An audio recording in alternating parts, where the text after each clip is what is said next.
Salut à tous, c'est TV Sora. On se retrouve aujourd'hui pour une nouvelle vidéo dans laquelle je vais vous expliquer mon parcours. Donc sur la chaîne, en fait, il va y avoir deux types de vidéos. Une où vous allez avoir toute la suite de mon parcours. Je vais vous montrer toutes les semaines les équipes que je fais, les joueurs que j'achète, les joueurs que je revends. Et une autre playlist un peu plus tuto astuce où je vais vous donner voilà, plusieurs conseils.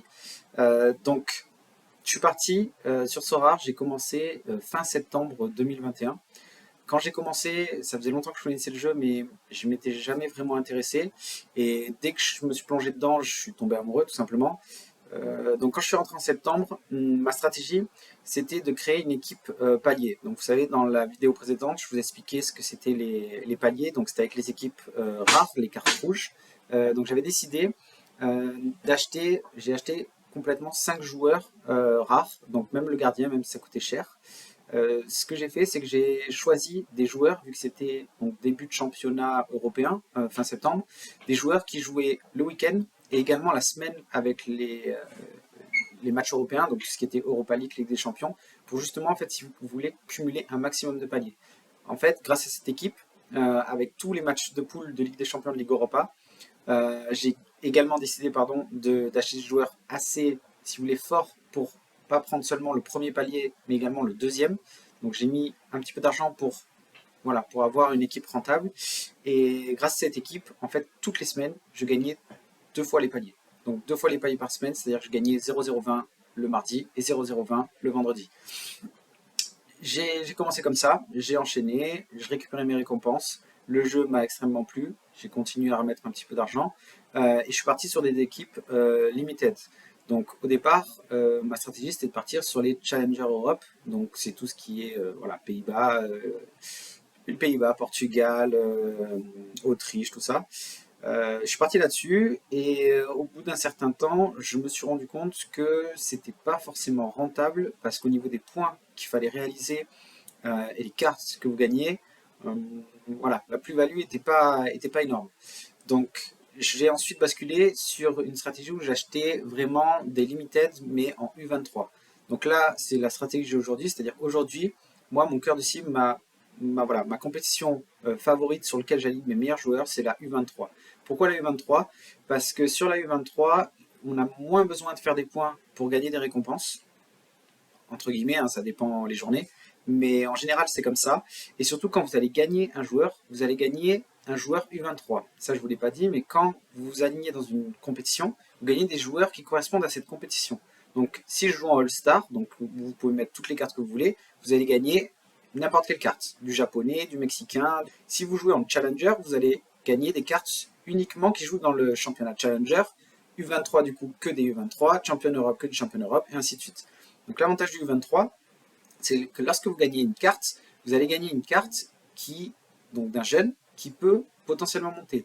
Donc lorsque vous gagnez une carte qui n'est pas très bonne, vous la gardez et vous vous dites que peut-être qu'il va se faire transférer, peut-être qu'il va avoir sa place de titulaire. Et le fait de faire ça, pour moi, je pense que c'est mieux parce que si la carte justement perce, une carte qui, le jour où vous allez la gagner, coûte, je sais pas, j'ai une bêtise, 20 €. Si vous attendez 6 mois, 1 an, et que dans 6 mois, 1 an, il prend sa place de titulaire, il commence à faire des bonnes performances et qu'il gagne des points, c'est plus de 20 € que vous allez la vendre, mais c'est 200, 300 €. Donc c'est tout bénef. Donc même les petites cartes, entre guillemets, peuvent être des grosses récompenses à l'avenir. Donc voilà, ça c'est ma stratégie aujourd'hui. Donc j'ai une grosse équipe U23, j'ai toujours une équipe rare, mais je ne vous l'ai pas dit, mais entre-temps de ma grosse équipe rare où je jouais 2 fois par semaine pour cumuler, en fait, quand j'ai basculé sur Limited pour me faire mes équipes Limited, pour pas mettre trop d'argent dans le jeu, ce que j'ai fait, c'est que j'ai vendu mes joueurs en rare et j'ai acheté, en fait, si vous voulez, tout ce que j'ai vendu, j'ai racheté des joueurs à peu près 2 fois moins cher et j'ai vendu mon gardien sans en racheter un, donc juste pour faire des petits paliers comme ça. Ça m'a permis de renflouer beaucoup d'argent, de pouvoir investir sur les cartes limited, donc les cartes jeunes, et j'ai tourné comme ça. Aujourd'hui, donc j'ai un roster. C'est quoi un roster? En fait, quand vous allez créer vos équipes, j'aurai des vidéos tutos sur ça, mais quand vous créez vos équipes, il faut que vous créez des équipes en fonction d'un championnat. C'est-à-dire qu'aujourd'hui, comme je vous ai dit, moi, je veux uniquement, je veux avoir des bonnes performances au niveau de la compétition U23.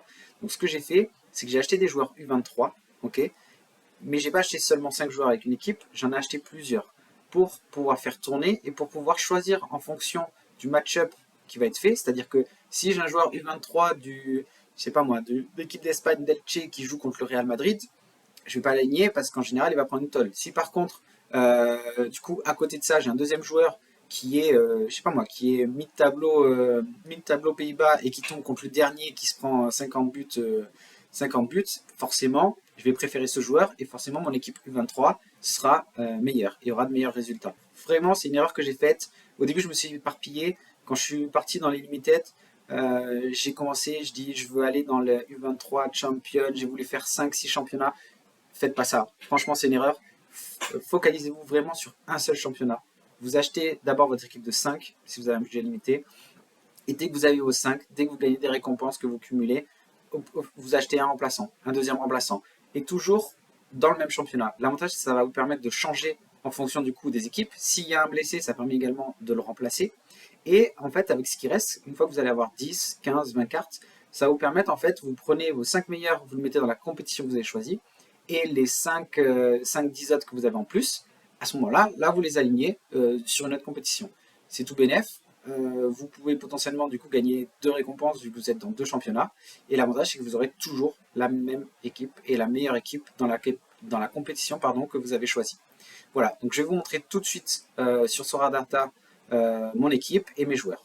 Donc voilà, on se retrouve sur Sora Data. Donc pour ceux qui ne connaissent pas encore, vous inquiétez pas, il y a une vidéo qui est prévue spécialement sur ce site parce que quand vous jouez à Sora, si vous voulez performer, il faut absolument jouer avec Sora Data. Je vous expliquerai tout. Vous verrez, c'est un outil ultra pratique. Donc pour voir votre galerie, vous venez ici dans ma galerie. Et là, donc vous voyez, moi, ma galerie fait 3,96 Ethers, soit actuellement avec le cours de l'Ether, 12 000 $. Donc pour savoir, moi quand je suis rentré fin septembre, et avec voilà, les 2-3 fois où j'ai rechargé, au total j'ai mis 2 Ethers dans le jeu. C'est-à-dire que actuellement la vidéo je la tourne, on est le 21 janvier, donc en 4 mois j'ai fait un x2 sur mon investissement. Donc comme je vous expliquais, j'ai une technique, moi c'est vraiment j'achète des U23. Donc vous voyez au niveau de mes gardiens, au niveau des limited, donc j'ai Diogo Costa, le gardien du Portugal, un David Ochoa, ça c'est pour la future saison de MLS qui arrive, qui va commencer dans un mois. Un Xavier Mousse, ça c'est de l'achat-revente, je vous expliquerai pourquoi je l'ai fait. Justin Bijlow, donc le gardien du Feyenoord et également gardien titulaire de l'équipe des Pays-Bas. Et un Rocco Rios Novo, pardon, qui ça également c'est un pari pour l'avenir, donc qui joue également à MLS. Au niveau des défenseurs, donc mon équipe principale avec laquelle je joue, j'ai un Lisandro Martinez, j'ai un Tyrell Malacia du Feyenoord. J'ai acheté récemment, alors le nom, Luchtarel Getruida, parce qu'il commence à être titulaire de plus en plus et il fait de très bonnes notes. Donc je l'ai pris parce que ça peut être un bon plan. Pour le reste, celui-là, c'est un achat que j'ai fait tout au début du jeu. C'est une grosse erreur, j'ai fait diviser par 3 dessus. Mais bon, c'est pas grave. George Campbell, les trois là, c'est des petites jeunes que j'ai achetés justement en scouting. Et mon joueur Vector que j'ai ici, c'est pour pareil, pour jouer en U23 quand la MLS va reprendre. Donc lui, je crois qu'il joue au Mexique ou au Brésil, si j'ai pas de bêtises. Mais comme ça joue ensemble, c'est pas un problème. Et au niveau des cartes rares, donc j'ai donc le même au niveau de Feyenoord. J'ai un Mark van der Marel de Utrecht et j'ai Alexis Perez que je ne connaissais pas du tout. Il vient de la Ligue turque, donc la Ligue Super Toto, je crois.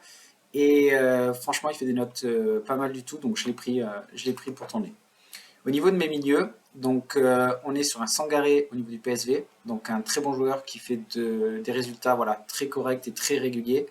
Un Vitinha ou Vitor Ferreira, donc un jeune qui vient d'exploser au Portugal, au FC Porto. Regardez des vidéos de lui, franchement ça vaut le coup, il est ultra fort. Un Orkun Kochu qui, pareil, pour moi les deux sont identiques. Ils ont un peu le même style de jeu et ils sont très forts tous les deux.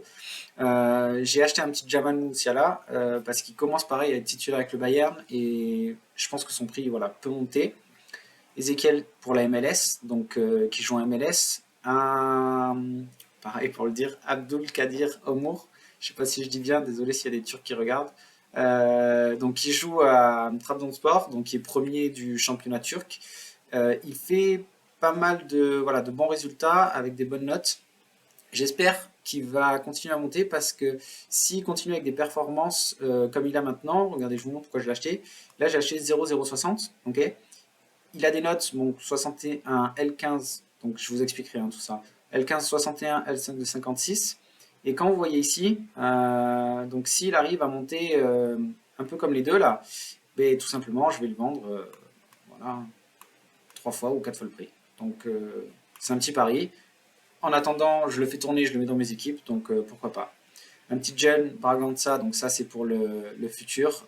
S'il explose, pareil, ça peut faire une grosse plus-value. Un petit Jordi Kazi, donc c'est une valeur sûre de la Z pour mon équipe palier. João Paulinha, donc alors ça c'est, voilà, comme vous voyez là, il y a 23 ans, 21, 20, 18, 21, 22, 22. Bon, au niveau des rares, je suis pas trop difficile parce que les jeunes en rares sont extrêmement chers, donc vous prenez ce que vous pouvez. Et ça, c'est juste un joueur que j'ai acheté quasiment au début, que j'ai gardé parce que son prix avait baissé. Et j'attendais qu'il remonte justement pour me faire une plus-value. Là, il commence à remonter, mais il vient de prolonger pendant 5 ans avec le Sporting. Il commence à refaire des bonnes notes. Donc je pense que même si là j'ai une petite plus-value, je vais attendre un peu avant de le revendre parce que ça peut être intéressant. Là j'ai un petit jeune, donc c'est un petit pari en MLS. C'est pour faire tourner, donc le Jamiro Montero, c'est pour faire tourner si jamais Ezekiel se blesse. Donc il n'est pas 23, donc si jamais il se blesse, je jouerai seulement la MLS, mais ça peut faire le taf quand même. Et au niveau des attaquants, donc on a un Jesper Karlsson donc de la Z, donc ailier gauche, voilà, qui plante à chaque fois, très, très bon joueur. Florian Wirtz, je pense que si vous êtes fan de foot, vous devez le connaître, c'est voilà, il est déjà titulaire, il a seulement 18 ans, il est déjà titulaire avec l'équipe d'Allemagne, pour moi c'est un monstre. Il est en attaquant, il joue plus milieu, mais il a une carte attaquant. Et sincèrement, enfin, je pense que son prix il va exploser. Il est trop fort. Il me fait penser à Zidane des années 2022. Regardez, il fait des sombreros, des roulettes à tout va, c'est pas mal. Jesus Ferreira, donc pareil, équipe U23 de MLS. Un petit pari, du coup, c'est Ray Nelson, c'est un petit jeune d'Angleterre qui a fait toutes ses classes avec du coup l'Angleterre. Je crois qu'il est prêté ou il a été transféré d'Arsenal. Je crois qu'il est prêté pour 1 ou 2 ans et qu'il revient. Faudrait vérifier. Mais voilà, c'est un petit jeune. Il commence à faire ses matchs parce que l'attaquant titulaire que j'ai juste en dessous ici, Luis Sinistera, est blessé. Et sincèrement, il fait des scores pas dégueux. Donc si bon, bien sûr, quand il va revenir, il va sûrement partir, mais peut-être qu'il peut jouer à côté, les deux ensemble, continuer à monter et du coup continuer à faire de bonnes performances. À voir. Un petit Brenner, donc ça c'est du coup mon remplaçant de Jesus. Carlos Vela, au début je l'avais acheté, c'était pour la spéculation. Donc là il est monté un peu, je vais sûrement le vendre. Ferlino, pareil, c'est un pari. Valkas Cerny, donc ça c'est un pari mais un peu échec. Justement, je vais faire une vidéo aussi là-dessus, les erreurs à éviter, parce que je l'avais acheté parce qu'il était blessé. Il faisait des énormes notes. Il s'est blessé, mais longtemps. Je sais pas s'il a fait des croisés ou quoi, mais voilà, il s'était blessé pour longtemps. Et quand sur Twitter ils ont annoncé qu'il revenait, je l'ai acheté de suite. Je me suis dit, son prix va exploser, il va revenir, il est titulaire. Et en fait, ça fait plus d'1 mois qu'il est revenu, et en fait, il reste remplaçant. Donc voilà, je vous expliquerai plus tard. Et du coup, un petit Anas Zarouri pour mon équipe palier. J'aimerais changer mon avenir là dans pas longtemps. Ce serait de vendre quelques joueurs et de remplacer cet attaquant par un attaquant plus performant qui pourrait me permettre d'avoir des meilleures notes du coup au niveau des paliers, d'avoir plus souvent d'assurer le palier 2 et voir récupérer des récompenses. Donc voilà, vous avez tout, vous avez mon équipe, je vous ai dit, j'ai fait x2 en 4 mois, regardez c'est ici, je suis inscrit depuis le 21 septembre 2021.